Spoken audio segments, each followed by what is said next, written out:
Hi everyone, welcome back to Non-ரசித்த படங்கள். இன்னைக்கு நாம பார்க்க போற படம் கேர் ஆஃப் கஞ்சரபாலம்.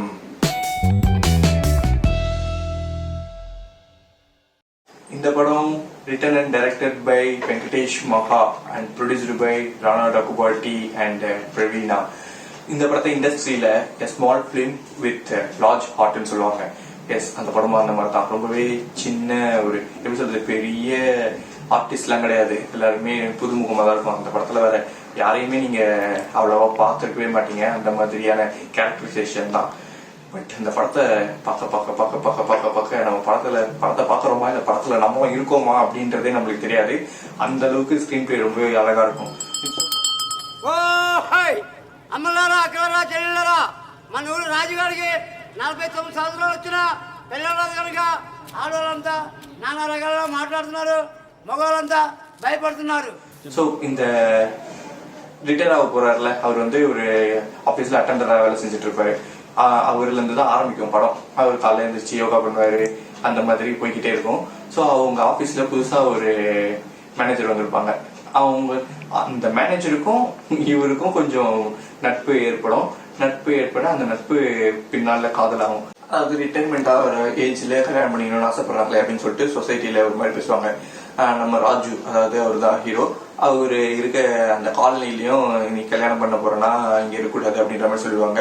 அண்ட் அந்த மேடம் வீட்லயும் வந்து இல்ல, அந்த தம்பி வந்து அவங்கள அடிச்சிருவாரு, இந்த மாதிரிலாம் பண்ணக்கூடாது, என் மானம் போயிடும், மரியாதை போயிடும் அப்படின்னு சொல்லிட்டு. ஆனா அவங்களோட பொண்ணு வந்து அவங்களுக்கு சப்போர்ட். ஈவன் அவங்களுமே ஒரு சிங்கிள் மதர்.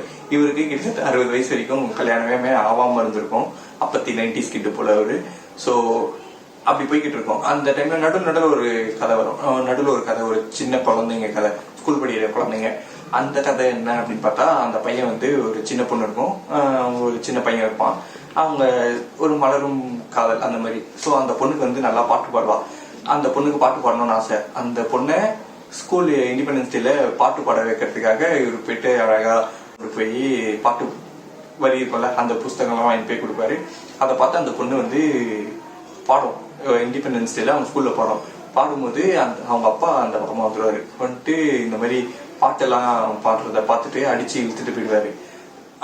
அந்த சின்ன பையனோட அப்பா வந்து ஒரு சிலை செய்யும் தொழிலாளி. அவர் ஒரு முதலாளி கிட்ட வேலை செஞ்சுட்டு இருப்பாரு. ஒரு ஆக்சுவலி அந்த முதலாளி கிட்ட ஆர்டர் வர்றதுக்கு காரணமே அவங்க அப்பாவா தான் இருப்பாரு. ஏன்னா அவங்க அப்பா செய்யற சிலை அந்த மாதிரி இருக்கும். ஒரு நாளே எனக்கு சம்பளம் அதிகமா கொடுங்க அப்படின்னு கேட்கும்போது தர முடியாது அப்படின்ற மாதிரி சொல்லி அடிச்சு அனுப்பிச்சுட்டாரு. 2 பேர் கைகளை பயம். ஸோ இவரு என்ன பண்ணுவாரு, ஆர்டர்ஸ் எல்லாம் நானே எடுக்கிறேன் அப்படின்ற மாதிரி போயிட்டு அடுத்த திருவிழாக்கு ஒரு பெரிய பிள்ளையார் சிலை வாங்குறதுக்கு ஆர்டர் எடுப்பாரு. இந்த பையன் அந்த பொண்ணு வந்து அடிச்சு இழுத்துட்டு போனதுக்கு அப்புறம் அந்த பையன் அப்பப்பா அந்த வீட்டு பக்கம் போயிட்டு வருவான்.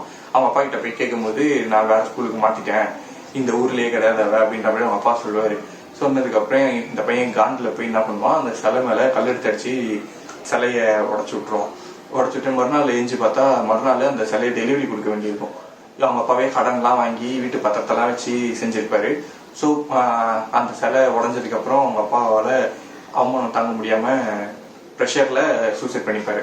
அடுத்தது பாத்தீங்கன்னா ஒரு டீனேஜ் காதல். டீனேஜ்னா ஒரு டீனேஜ் 20 அந்த மாதிரி. அந்த பொண்ணு வந்து காலேஜ் படிச்சுக்கிட்டு இருக்கோம். இவர் வந்து ரோடிசம் பண்ணிட்டு இருப்பாரு, ஜோசப் அப்படின்ற கேரக்டர். ஸோ அந்த ஜோசப்ன்ற கேரக்டர் வந்து ஒரு நாள் ரோட்ல ஒருத்தர் போட்டு அடிச்சுக்கிட்டு இருக்கும் போது அந்த ஹீரோயின் அப்படிக்கா போனோடனே ஹீரோயினுக்கு வந்து அப்படியே கோவம் வந்துடும். இறங்கி வந்து ஒருத்தர் போட்டு இத்தனை பேர் அடிக்கிறீங்களே அப்படி இப்படின்னு சொல்லி திட்டிட்டு போயிடுவாரு. பின்னால பாத்தீங்கன்னா நம்ம யூஸ்வலா வர மாதிரி தான் இந்த கதை. பின்னால அதுவே அவங்க அங்க மீட் பண்ணி அவங்களுக்குள்ள அது கொஞ்சம் காதல் ஆயிடும். ஸோ அந்த கதை அப்படி ஒன்று போய்கிட்டு இருக்கும். அடுத்தது இன்னொரு கதை. இது வந்து ஒரு கொஞ்சம் மெச்சூர்ட ஒரு காதல்.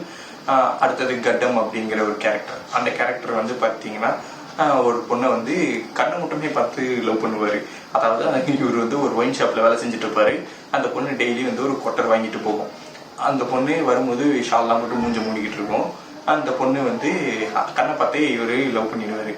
அது ஒரு கதை இப்படி போய்கிட்டு இருக்கும். 4 கதையும் டிராவல் ஆகிட்டு இருக்கோம். அதாவது ஜோசப்போட கதை என்ன ஆகும் அப்படின்னா, லவ் பண்ண பொண்ணு ஒரு நாள் வந்து அந்த பொண்ணை ஜபக்கூட்டத்தை கூட்டிட்டு போவாரு. அப்போ அவங்க அப்பா வந்து ஒரு எல்ஐசி ஏஜென்ட், அங்க வந்து ஒருத்தர்கிட்ட எல்ஐசி பாலிசி எடுக்க போவாரு.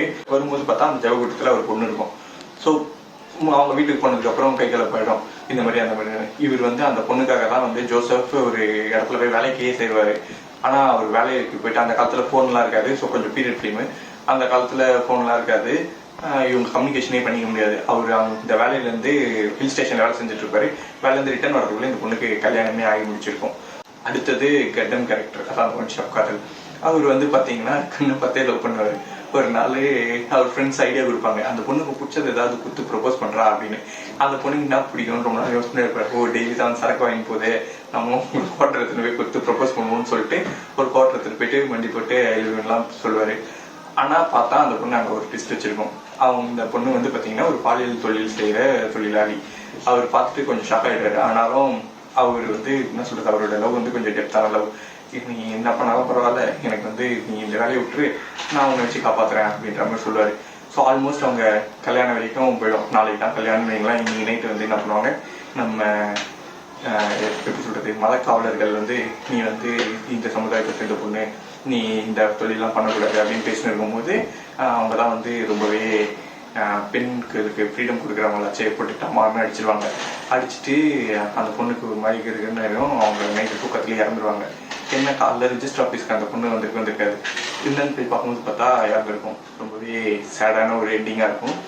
அடுத்தது தான் இவங்களுக்கு ஒரு நம்ம ராஜு சார், அந்த மேடமோட பொண்ணு வந்து ஃபோன் பண்ணுவாங்க, இந்த மாதிரி எங்கள் அம்மா வருவாங்க, வந்து கூட்டிகிட்டு போங்க அப்படின்னு சொல்லிட்டு. ஸோ நம்ம ராஜு அவங்க போயிட்டு அவங்கள கூட்டிகிட்டு வரும்போது அவங்க தம்பியோட ஆளுங்களாம் பார்த்துருவாங்க. இவங்களை போட்டு துரத்தின்னு வந்துன்னே இருப்பாங்க. அந்த இடத்துல வந்து ஒரு சூப்பரான ஒரு மாஸ் எஃபெக்ட் இருக்கும்.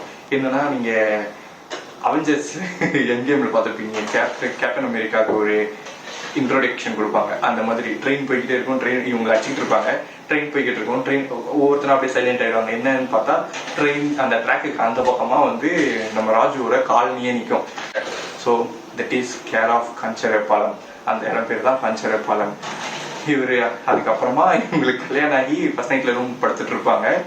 அப்போதான் இவர் வந்து இவர்கிட்ட அந்த மேடம் கேட்பாங்க, இதுக்கு முன்னாடி நீங்க லவ்லாம் பண்ணது இல்லையா அப்படின்னு. அந்த இடத்துல தான் அவர் ரிவீல் பண்ணுவாரு. நம்ம தினசரியா நடந்து போகும்போது ஒரு 4 பேர் பார்ப்போம். அந்த 4 பேர்ல கண்டிப்பா 3 பேருக்கு இதுதான் வாழ்க்கையா இருக்கும். அந்த மாதிரி தான் சொல்ல முடியாது. நம்ம இந்த பல பேருக்கே இதுதான் லைஃபா இருக்கும். நம்மளோட லைஃபை அப்படியே ரெஃப்ளெக்ட் பண்ற மாதிரி தான் இருக்கும் இந்த படம். ஸோ இந்த படத்தையும் மிஸ் பண்ணாம பாருங்க, கண்டிப்பா பாருங்க. పంచాయతీ కాక మా నట్టుగాడు వచ్చాడని ముద్దు పెట్టుకుంటారా ఏంట్రా?